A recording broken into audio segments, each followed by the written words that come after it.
And it's a great day, everybody. Welcome, welcome, welcome to the Saturday Sat Down. That's what I said, the Saturday Sat Down.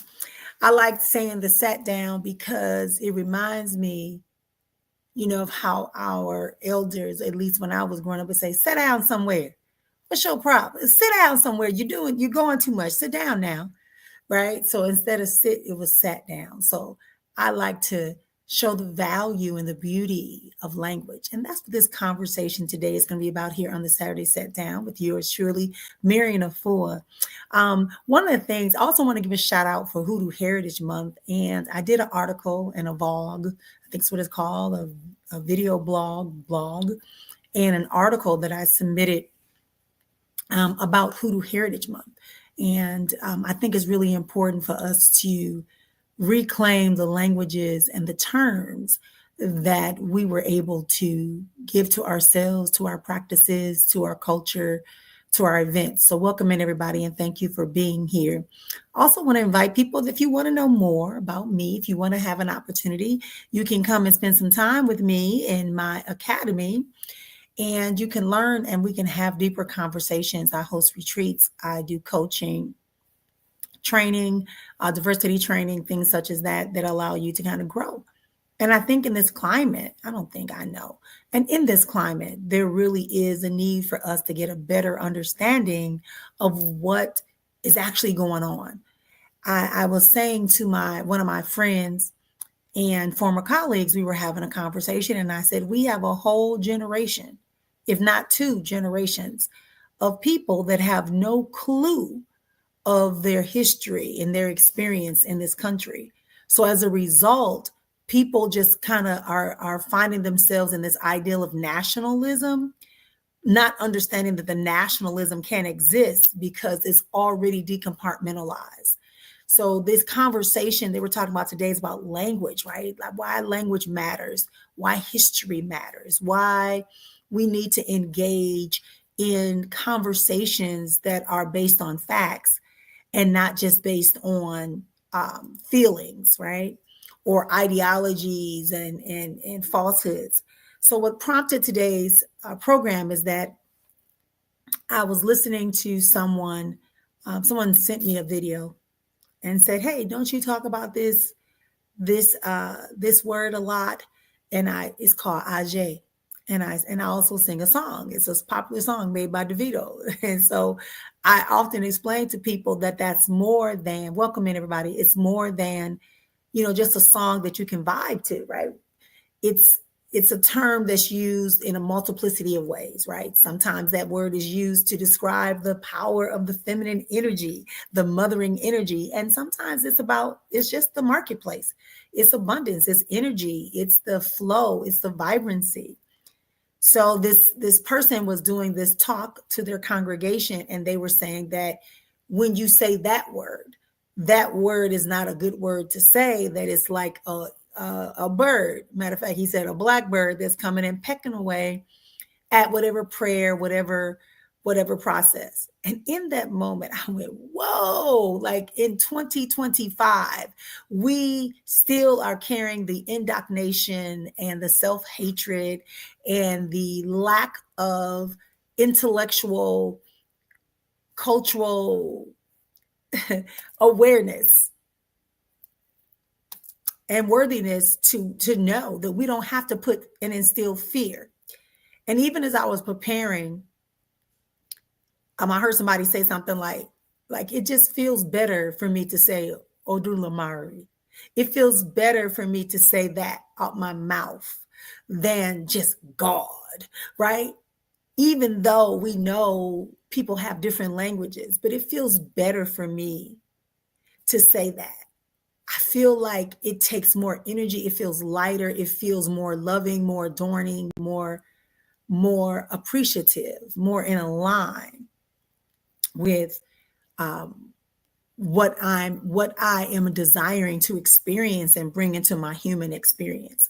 So this whole ideal of wording, right? This whole ideal of wording that things are demonic, things are evil, things are witchcraft. I think that we are struggling with things like that, concepts like that, because we have forgotten our history. We have forgotten our experiences, and we have allowed other people who seem to have things that they tell us we need to influence us and our ability.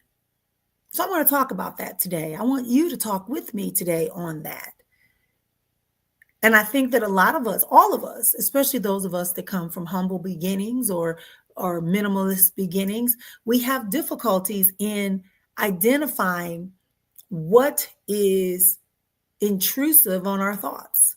As I said, to hear that person who's supposed to be a leader tell people that things they have in their culture, words that are their natural culture and dialect, have no relevance to them when they are engaging. So I've also noticed this trend. There's also another pastor who's going like, he says, why is it that people think because I'm pro-Black, I'm for my own self and I want to celebrate my culture and my ethnicity? Why do people want to say that I'm an anti-Christ, right? And it's obvious that I need to survive, right?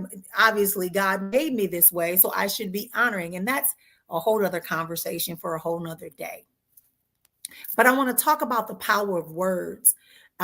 Just like I gave that example that Ajay became something that the pastor believed that, I believe he's a pastor. I shouldn't say that. The person who was talking to these group of people, he could have been a motivational speaker. I'm not aware. I didn't dive deep. But this whole idea of what do our words say?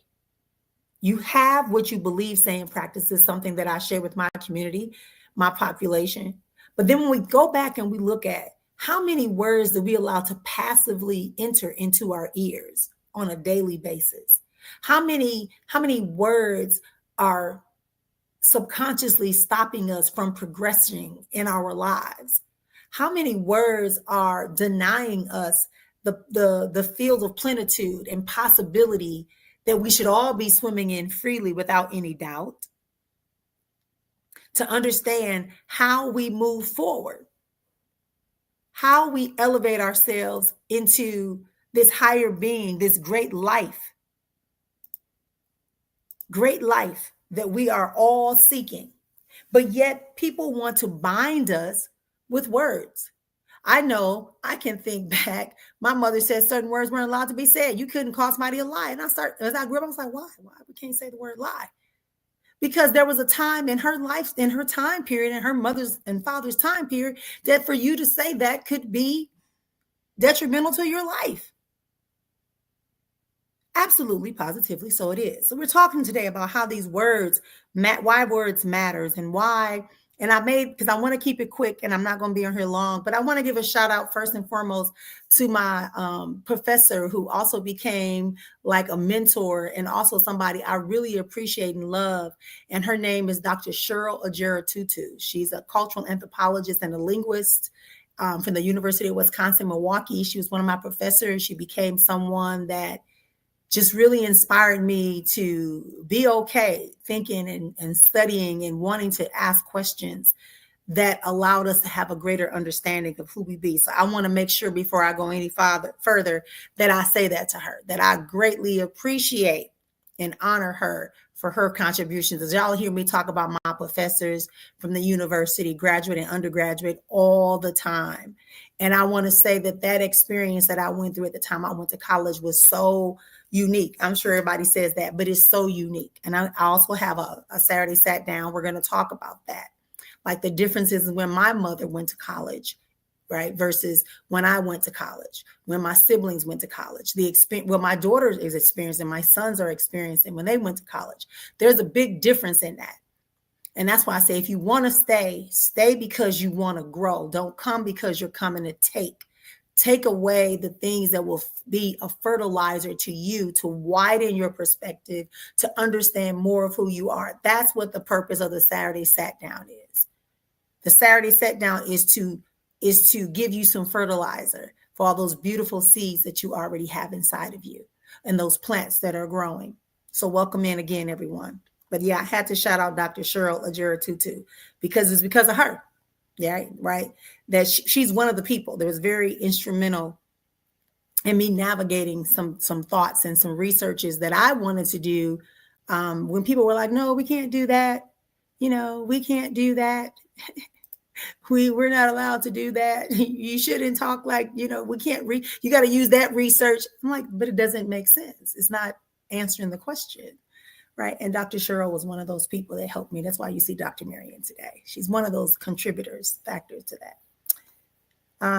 Yes. So the etymology, right? Religion and the lies of tolerance, reclaiming this language, the language, and taking it from a spiritual perspective. Everything is spiritual. We're all spirit. Stop all that shit about, no, I didn't say religion. I said spiritual, right? So words are power. And for too long, our words, our sacred languages, our innate languages have been twisted and controlled and confused by us. They've confounded them. They've told us that those things no longer matter, that because we're speaking the King's English, that we must dismiss those things that are naturally part of us, our dialectical tonations, the way in which we arrange words for meaning. And I remember back in the 90s, there was this ebonics debate that was happening in California, where they wanted to begin to teach children from their languages, right?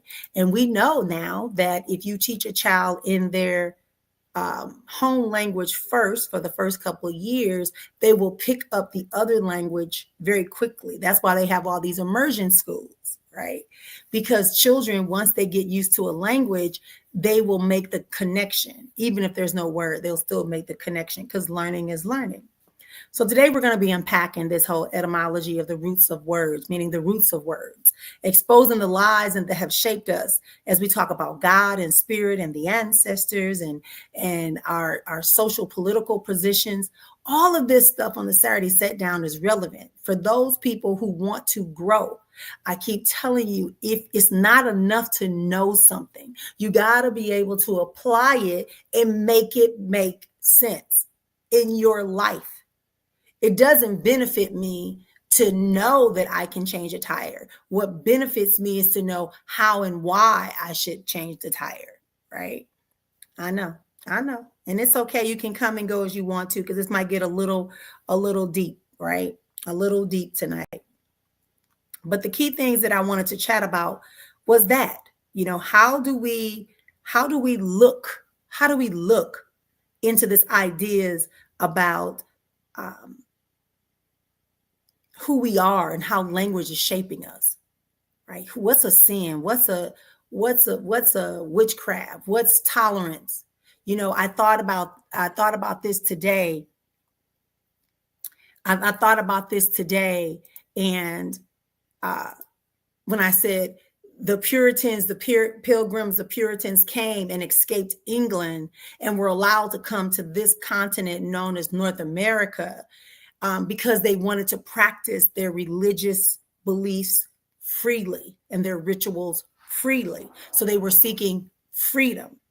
But those same people evolved into these 13 colonies, and it was no longer about religious freedom. It became that they used their religion to encroach and prevent other groups of people that were already here, and those that they kidnapped and brought here. They reduced their freedom, even dehumanizing them as if they had nothing to offer. They were just pieces of wood. They were cattle. They were just cattle. So when we talk about this whole idea of religion and freedoms and tolerance, to tolerate something, the definition of tolerance is that you understand that is an aversion to you, something you do not agree with, you do not want, yet you allow it to still exist. Right? You're not trying to figure out, so what, they got to pray, so what, they don't eat that, so what, they got to dress like that. Here we go again. So again, the encroachments and the preventing. So language makes you feel like to be tolerant is a good thing. But why can't you just appreciate the differences? Why does it have to be tolerance? Because tolerance is a hypocritical word and it sounds nice. Again, our languages have been the greatest tools that they've used in colonization and confusion. It's been a great tool that has been used. When we talk about the power that exists innately within each and every one of us, we often are bound by that ideal of language. You know, what is free? What is truth? What is black? What is white? What is indigenous? What is truth? What is appropriate? What is necessary? I can also tell you that I can remember that when this gentleman, he was getting his PhD in law or something like that, or was it a PhD in law? Or maybe he had a law degree and he was going back to get another type of master's degree or some level of excellence in education. And the university denied his application because they wanted him to cut his locks. They said it was, I think it was business. Yeah, it was business, the MBA in business. And they said, no, you need to cut your locks or we can't accept you into this program. So he sued and went to the Supreme Court. And when he got to the Supreme Court, they said, you have no case because people who are not Black wear locks. And it's not a cultural or religious representation or identity. It's not cultural because people who are not of African heritage and descent wear locks. Yeah. So you see that language denied him something that he prided on because other people had culturally appropriated it, imitated it. So again, that's the influence. That's the influence of language. That's the influence of a person's experience. The language. So now that once that Supreme Court in Minnesota did that, then other courts started saying the same thing. You can't wear braids. They had to fight to wear their hijabs. People that were Muslim women. People that were Muslim had to give up their lunch hours so that they can be able to honor the prayer times. Language. How it's been used to colonize and minimize our experiences. And if that's what we're experiencing, what it means is that it's not about good, bad, ugly, evil. What it's about is like, how do we upgrade ourselves enough to understand that's been the growth, that's been the divider. So how do we now come together as one? How do we advance ourselves as a unified community globally? How do we do that? As I said earlier, to say the word God, or this whole idea, why does everything have to be rooted in fear? Power, about the energy. It is the words that we use. So however you use those words, however that word brings about or incites and evokes an emotion, a feeling, a thought, a behavior, is going to greatly influence you. We keep thinking that, it's okay. It's always been that way. No, it hasn't always been that way. It hasn't always been that way. Things have been twisted to make us fear what is naturally ours in order to take on something that belongs to someone else that may or may not be benefiting them, but yet we are embodying it. We are calling it our own, and we're wondering why we're not prospering in it, why we're still having challenges in our lives, is because you are trying to imitate life patterns that are not yours. And this is regardless of ethnicity. As I said, with the ideal of freedom. Right now in this country, there are things that are being limited and there are basic freedoms that are being violated, and people going, it's just necessary because I don't want this to happen. So they put a fear in front of you to make you forget about your freedom. And the possibility of liberation and liberality. So words matter. Words matter. The use of language matters in that it tells us exactly what it is. Much like that person who was speaking about Ajay, which is a essence or Orisha in the Yoruba tradition. But it's about prosperity in the marketplace, but they deem it demonic. But isn't our country about economic capitalism, improvement, society? The whole globe is trying to be successful. Nobody likes to be impoverished. So what do you care? The promise is that we would all have prosperity and prosper and have good health, sound mind, power. So that is the essence of it. But yet these type of words would throw people off and they will make you feel like something foreign, something is dangerous about you utilizing language that empowers you versus using someone else. You know, it's kind of like everyone having a personal passcode linguistically. There are some things linguistically that have to be said in a certain way that bring about an impact in your life, an influence in your life. So if my word is abracadabra and your word is open sesame, they both will open something. They will bring about a change. But it doesn't mean that it's one is wrong and the other is right. There's no such thing. It's what is required for you in your experience. It is what is required for us to excel into a higher consciousness, a higher beyond the consciousness. And this is what I mean. People say, my friends always laugh. He's like, oh, I'm a conscious. I'd be like, shut up. Don't talk to me. Because I know that there's more beyond just being in a conscious existence. In a physically conscious existence, there is more beyond that, because once you become aware of this conscious realm, you understand that there are other realms around you that you can now access, other levels around you that you can access. So this ideal of language, this ideal of getting to the root of these words that we are using and understanding that it is not that one is superior to the other, it is that they are both required. Why do I have to give up my ideological cosmology and energy base because it makes you feel uncomfortable? Help me understand that. Are y'all with me? Are y'all with me? Thank you for joining me today for the Saturday Sat Down. That's what I said, sat down. Sat down somewhere, take a drink. Grab your drink, grab your water, grab your tea, grab your mimosa, whatever it takes, your coffee.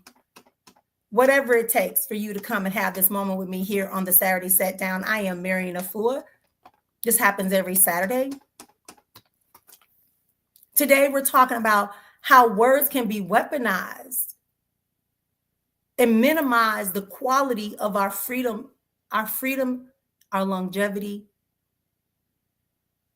and our holding of our truth. I know. This is why sometimes I time my programs to come on at a certain time, because I don't need all that riffraff listening. I want people to come by and see this program in such a way that they can grow. What does growing look like? Growing means you realize, like I did with Dr. Cheryl, that to understand tonations and language and dialects and understand the history of words and the root meaning of words. Not like when we're in elementary, say the root word, you know. The real meaning of the word. Where does it come from? When was it first utilized according to human recollection? When was it first utilized? And what was the original intent? How does it apply in this situation? A lot of us, if you talk about all these manifestations, a lot of us can't manifest because we're trying to use wordings without understanding how it really, a manifestation is not just saying something. It doesn't happen because you say it. You have to accept it, believe it, speak it, and then start looking for it, expect it. Accept it. ACCEPT. Accept it. Believe it. And that means you know that it's for you. You begin to speak it, and then you expect it to become physical or have an impact. Sometimes the impact is not a physical. That's why I talk very much a lot about the difference between abundance, prosperity, and wealth. Three very distinctly different things, but people try to clump them together, and they're not always going to be in the room together for you. So manifestations require you to take language to a new level, a new conversation within you based upon your own innate code. Not just, sprouting out all these words and clapping. Yes. Oh my gosh. It's Hoodoo Heritage Month, y'all. I'm tell y'all some stuff. Read my article. Sorry, this chair is a little. All right. Read the article. The danger in not knowing the language, of not knowing the etymology of a word. I was doing some notes, so I almost said the wrong word. To not know what it means, but you're constantly using it. Or to confuse a word, to confound a word. No. To find out the word, what the words meant before somebody twisted it to fit their own belief system, to benefit them. To understand that it's not about getting along with people. It's about understanding that when you limit your vocabulary, you limit the possibility of the circulation and the access to the things that belong to you, that are on your destiny timeline. I always get on folks back home. Your destiny helper is coming. I pray for your destiny helper. Listen, your destiny helper ain't got to look for you if you're doing what you got to do. If you're speaking those things that you know that are coming up in you, you're supposed to have a car, you're supposed to have a house, you're supposed to have a true relationship, you're supposed to have children, you're supposed to have a career, you're supposed to have education, good health, all of these things. They don't have to look for you. If you're pursuing that, like I said, that person that's coming to help because you have no idea how to do it, they will arrive. Or your destiny supporter. So going back to the ideal of Ajay, just understanding that for you to deny that energy of circulation, of the freedom and the mobility of you to focus on the idea that you would have a frequent flow like a busy, thriving marketplace.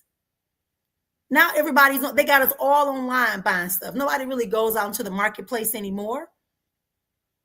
Nobody's really bartering and having the conversations with people and feeling it and frequency and touching and touch. No, somebody else is doing that for you because they want to give you this sense of hierarchy, this false sense of hierarchy that tells you that you've made it. You can have somebody else go shop for you.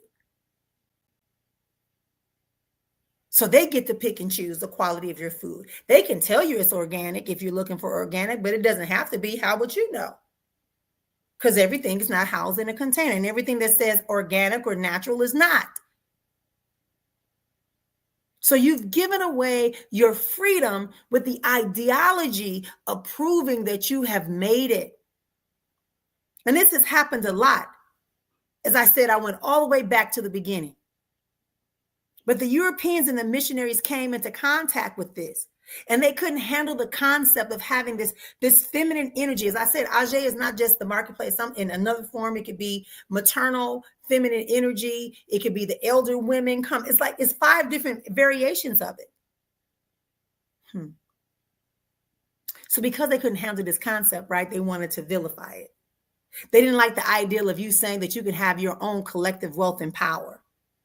So they start saying to talk about that as witchcraft. We're giving up so much. It's witchcraft, it's sorcery, it's demonic, it's evil. But yet we have a whole nation of people that existed and was thriving with no diseases, no impoverishment. Everyone was able to matriculate, but yet they weaponized these words: Orisha, Lawa, ancestors, things to have a relationship with nature. They made us afraid of nature when nature produces medicines, when nature was providing our foods.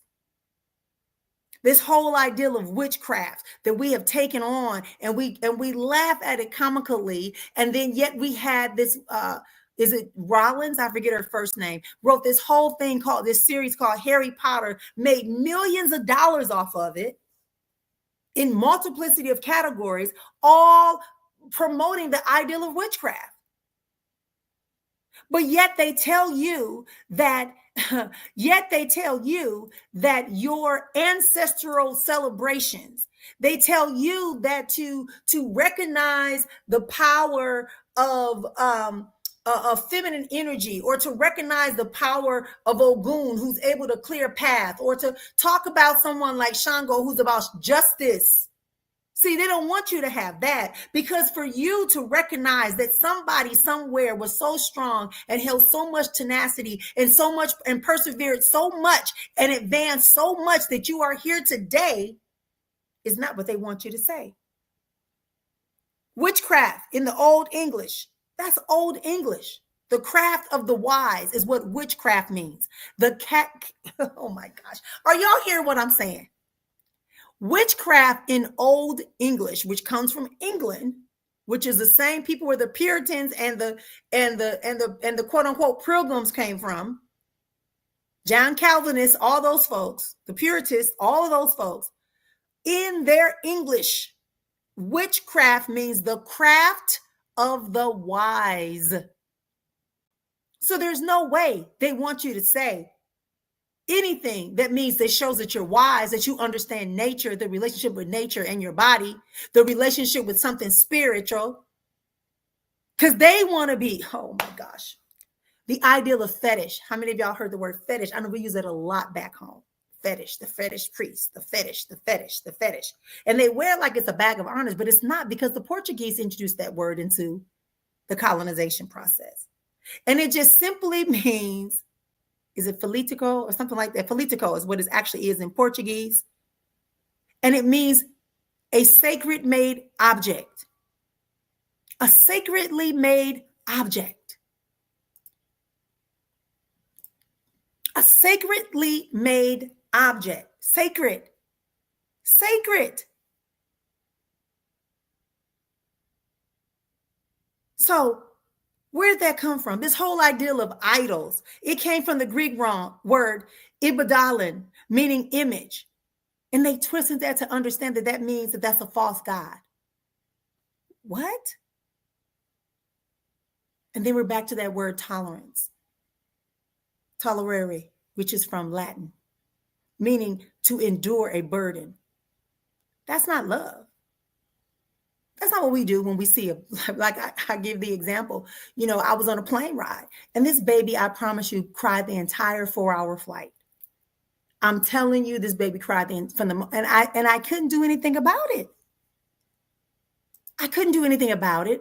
I turned around a couple of times and I made a couple of little, soft sounds for the baby and things like that. But there wasn't much anything anyone else could do because the baby just didn't want the bottle to kind of help it swallow, none of that. That's compassion. That's compassion. That's not tolerance. What is that? All these Abrahamic religions telling us to love your neighbor as you love yourself, but then talk about the religion, and then they talk about religious tolerance. You got to love your neighbor as you love yourself, but yet you're going to tell me that my religion is better than your religion and you're wasting my time. Let me see your religion and know what the heck? Tolerance means I see what you do and I don't like it, but I'll put up with it. That is not a good thing. That's not love. That's not appreciation. That's not compassion. That's not empathy. That's hierarchy. That's the language of supremacy dressed up as a virtue that we've all bought into. A racially tolerant, diversity tolerant. That's why we're where we are right now. That's where we're leading at right now. How do you criminalize the people who are living on this land when you come for their ceremonies and their practices and their attire? How do you go to somebody else's house and tell them what they're doing is incorrect? These same people built the Bill of Rights, the Constitution that excluded women, that excluded melanated people, that called Black Africans 3/5 of a human. They counted them. For every 5, you get to claim 3 as one person so that you can have voting rights. But they dehumanize them. That's not freedom. That's domination. So the use of language is very, very, very, very, very important. The use of language is very, very, very important. The use of language is what has had some people voting and citing and closing a blind eye to hypocrisies and criminal activity and violations of people. Again, dehumanizing. What the freak? I know. These are the same people that their descendants are still doing this shit right now in America. They're doing it right here in America, right here, right now. And it's also spreading over across the waters because let me tell you something, family is family. And once you see big brother doing something, the little brother gonna try it too. They have built a system of race, class, and religion and economics that keeps us all divided. And they wrote the language and they taught it to us to use their words, not to judge themselves, but to judge us against what they say. And So if anybody carrying a demonic energy, an energy that is divisive, an energy that is limiting, an energy that is a distortion, the energy that is filled with untruths and lies, this whole concept. Where does it lie? Language is shaping you every day. All of the media are saying things to get you to forget about your rights, your freedoms, your liberties, getting you to not have a place of refuge within your spirituality, to not have a refuge within your identity, because they want to put fear in you. The meaning of words matters. So it's time for us to stop letting people tell you that to recognize. I just posted today that in my culture, in Black African culture that was here in America, a lot of us walked around with these huge Bibles. Your great-grandmother, grandmother, and grandfather had these huge Bibles. They were usually white and gold trim on the pages. When you close it, you can see the gold trim. And it was white, like vinyl. And then when you opened it up, it said family genealogy. And your family would write the names of their fathers, mothers, and it would go all the way down. And then sometimes they would put pieces of cloth or an obituary or envelopes of money or emblems or things that reminded them and kept. That's a form of ancestor recognition. But you let people tell you that's evil. Oh, but it's the Bible. I'm talking because I need y'all to understand who Dr. Marion is. She's just she's not monolithic. She's not one-dimensional. She's multi-talented and can express herself on a multiplicity of levels. I want you to be clear. Check your facts. This is Hoodoo Heritage Month. Oh, hoodoo. Do you know it was hoodoo that kept your folks alive? Because they didn't give you no doctor when you wounded yourself on the plantation. Well, it was just a big farm. It was a plantation. He was planted there forever. When somebody got sick, they didn't call no doctor. They called the elder man or elder woman, usually a woman, to come, and she put them herbs on you. She put that salve on you. A lot of people didn't eat pig back in the day because they knew that if you took the fat from a pig and you put certain herbs into it and you put it on the wounds, it would heal it fast. It would pull out the poison. Because a pig don't have no veins. It has one artery that runs through its body. And it has a natural parasite in it that is a symbiotic relationship that can eat up anything. That's why pigs don't die from poison.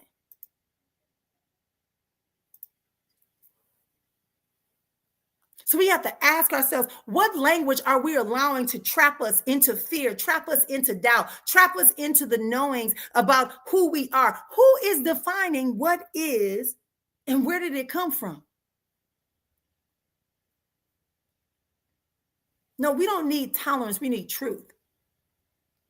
We need truth. We don't need to be tolerated.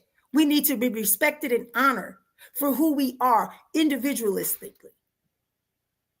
We can't let something that someone gives you stop you from having the great. Do you understand that you are trapped? Oh my gosh. This is the other point that came to me as I was preparing for this. You say you're free, but you're told what you can wear, what you can't wear, what you can say, what's not appropriate. You told how you can dress. You told the way you should say something. You told the way you should have your relationship with your spiritual higher power, God, creator, life, Allah, Odumare, all of that. You're told on how you should raise your children. You told how you should walk down the street, what music is appropriate, what foods are best accepted. But you saying you free? I always envision a cage. That book by Maya Angelou, Peace and Blessings Be Upon Her. I Know Why the Cage Bird Sings.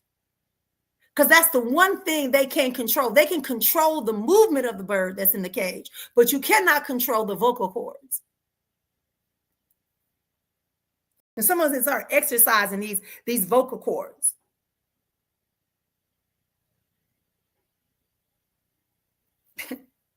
Stop letting everything be woo, fear-based.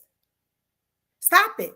The real evil is the system that is twisting and using language and imagery to affect us and limit us and deny us the fullness of who we are.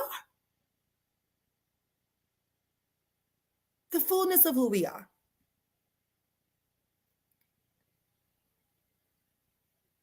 You've absorbed me into your system, but now you want to spew me back out. You've drained me of all of my resources, all of my knowledge, all of my, by placing me proximally to you. And now that you believe you have it, now you can just spew us out and start labeling everything about me as evil, dirty, unwanted. Oh boy, y'all don't even know.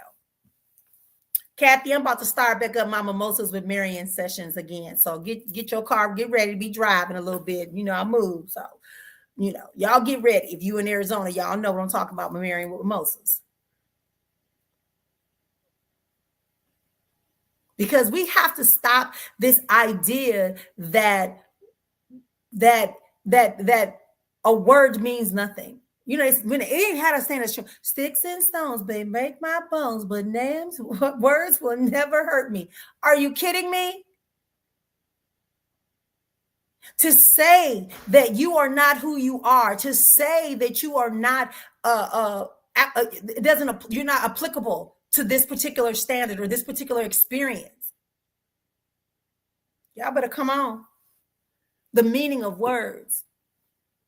Sticks and stones may break my bones, but yes, these words are hurting you, child. Ain't nobody getting no sticks and stones against you. It's the words that they're writing. It's the words that they are saying. It's the words that you are believing as your truth that are shaping the framing, the way in which you move.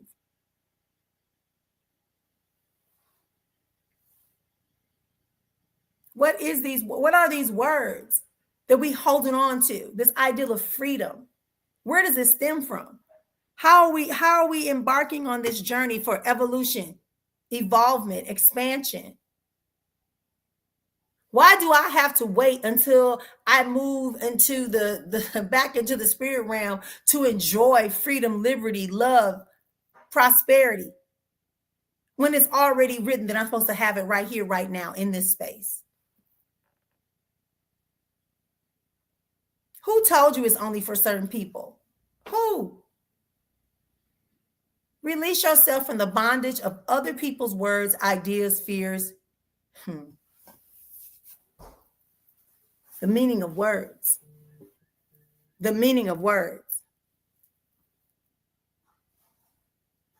The meaning of words. What words are binding you? What words are tripping you every time you start moving forward? What ideas have been framed by words that are falsehoods, limiting words?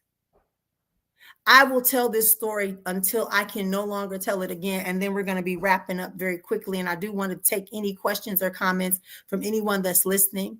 This was a little heavier topic, but it's all relevant. You cannot be so spiritually bound that you forget that there's someone on the ground that can cut your string that's taking you higher.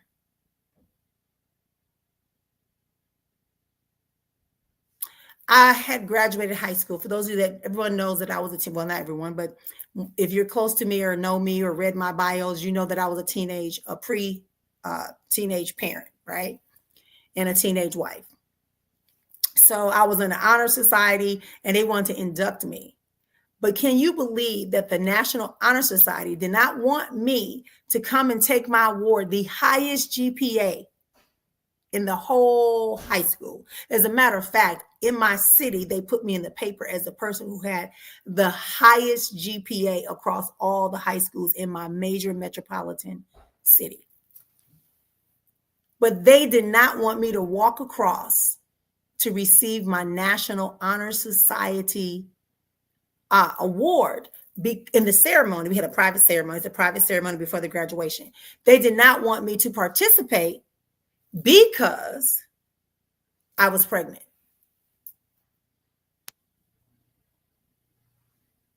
Well, it might give the image to other people that they can't, the wrong idea.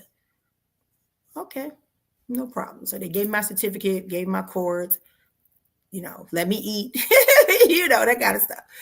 But I left. I said, I don't want to be a part of this. I gave it to my mother because that's who I gave it to my mother. And then my father came later. My father, I'm so glad he wasn't there because I think my father would have had a different experience. My mother said some words, but my father would have been a whole nother level. Now, mind you, the limitations of their words could have denied me my future. Could have denied me my futures. Right? Again, limiting ideas, fears, falsehoods. I graduate. I go on to college. I get to college. They give me a full scholarship. And then they say, oh, we gave you a full scholarship. But you also have a second scholarship. But we don't think you should take that scholarship because, you're a mother and a wife, and people in that situation really don't finish college. So they didn't want to give me the second scholarship that I earned. So I told that lady, you do your job, which is to process my paperwork, and I'll do my job, which is to graduate. Long story short, when I got my bachelor's, I went back to that lady's office and I showed her my bachelor's. When I got my first master's, I showed it to her. When I got my certification, I showed it to her. When I got my second master's, I showed it to her. And when I got my PhD, she had retired. But what I did was I sent her a fucking email with it. And I told her every time I came to her office, I said, you may not remember me, but I remember you. And I want to make sure you know you don't have a right. And I put in a complaint, of course, because I'm Marianne. So, of course, I put in a complaint. to the university against her. But how many other people has she discouraged that didn't have the umption, didn't have the quality of control, who didn't believe in themselves, who did believe the stereotype? How many people had her language deterred? She meant well. No, that's what she told me the first time. Like, I just was meaning well, congrats. No, you were trying to. And then the second part, I forgot to say this part. She also said people from my zip code don't do that, don't graduate. People from my zip code. So she was again looking at the fact I was married with a child, and then looking at the zip code I came from. Don't let nobody words shape your future. I don't care who it is. You have an assignment, and you have things you have to get done that have nothing to do with your handlers, aka your family members. You chose them before you were placed in your mama's room. Separate. Separate. Separate this idea of who you are from who they want you to be.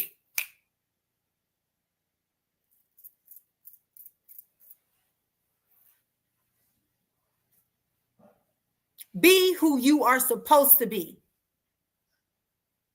Don't let anyone use their words, their fears, just because it's organized doesn't mean it's truth.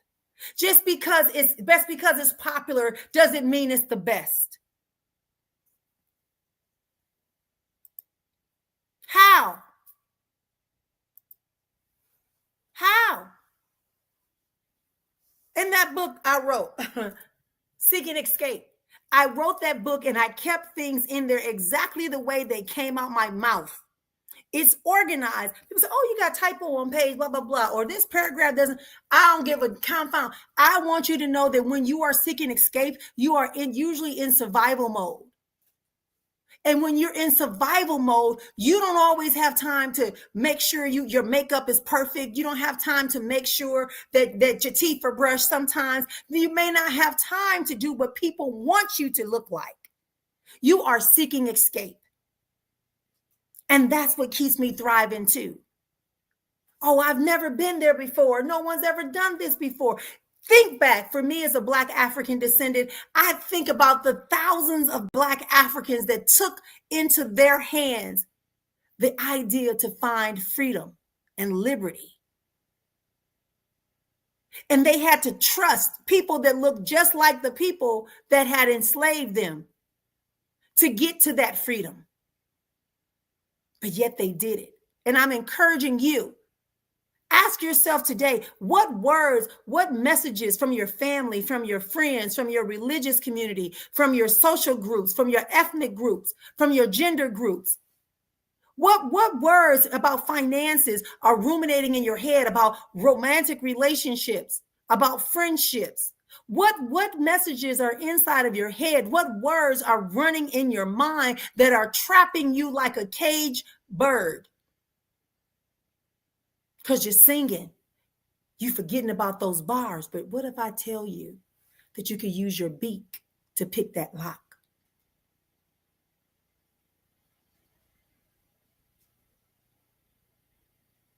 You can use your claw to pick that lock. Ask yourself today, what are the words? What are the messages? What are the beliefs that are binding you, limiting you? Why do you believe the propaganda when the facts are right there? Why do you believe that a person that never had your best interest now has your best interest in their mouth and in their hands? Why? Words matter. Tolerance means that you're saying something is an aversion to you, is something is not what you want. It doesn't have value, but you're going to let it be there. It's like bird poop. It falls on your car. You don't stop driving and run out. Oh my gosh. No. But you know you're going to go to the car wash. That's tolerance.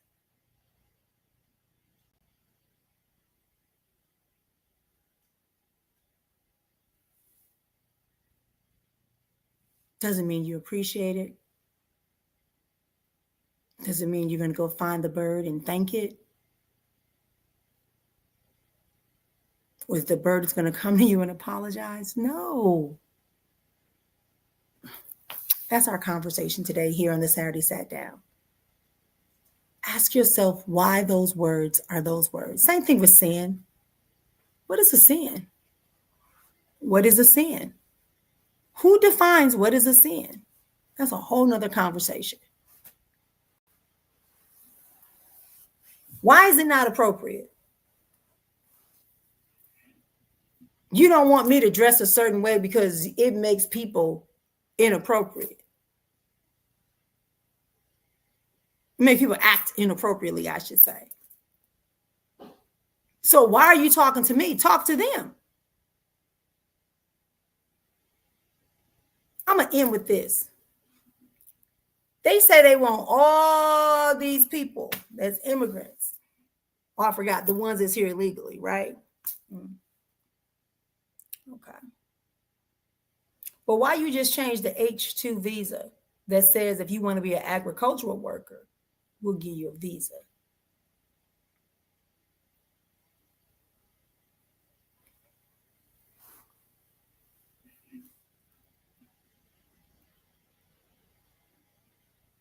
You see?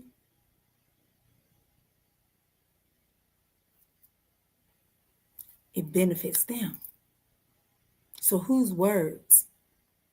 Why believe the words of others that tell you that you can't have, that you can't do, that you can't see, that you can't build, you can't create, you can't love the way you want to love, you can't speak the way you want to speak? Let it go.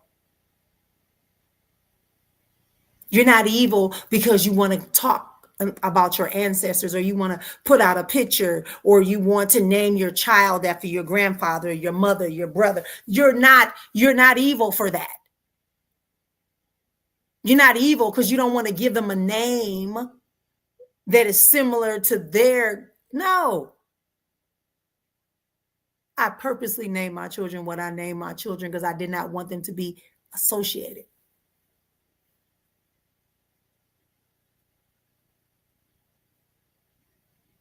I was mourning a little bit the other day because I realized when my mother was talking to me on my phone and she was talking to my granddaughter that, I have some grandchildren that may never hear her dialect because when I go back home, people don't talk like that no more. People are talking differently. That's why sometimes I do use tonations that are relative to my culture and dialect. I use words. Like I say, the Saturday sat down. Sit down. Go rinse that off. Bring me some goobers.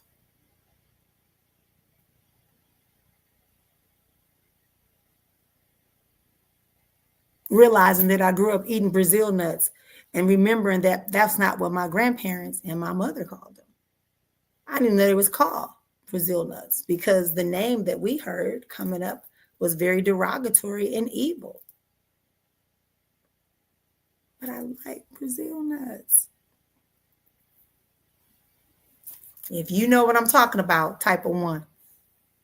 The name that they used to call Brazil nuts.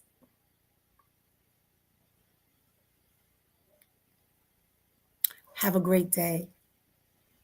Enjoy yourself. Watch the words that you allow to come into your ear gates that forms these pictures in your mind that begin to form images and resonate in your subconscious and allow you to start seeking it. You are the gatekeeper. You get to decide. So if they tell you practicing witchcraft, say yes, it's the craft of the wise. It's the craft of the wise. And they're going to look at you like, what? Yeah. Know what you're doing. Why you doing it. Know why you're doing it. Only certain things I can do if I follow you. but I can't do this because that's being too much. No, it's supposed to be a craft of the wise. Honor yourself more.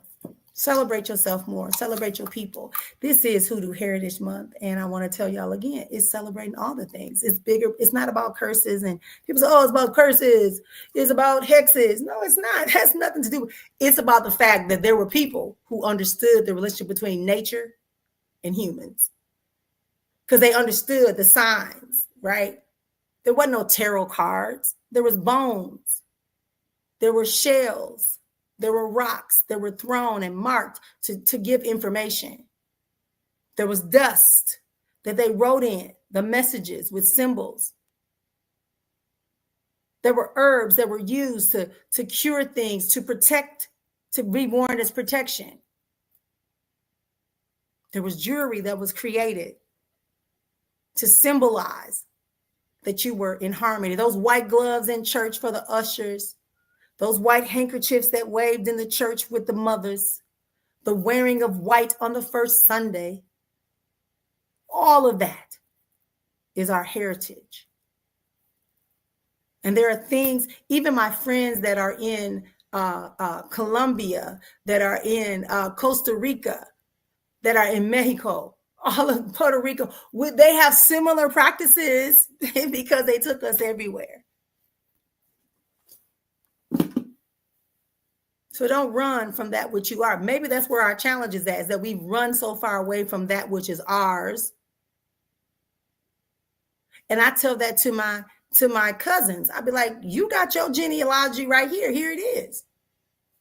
This is your culture, the craft of the wise. Why are you hiding it?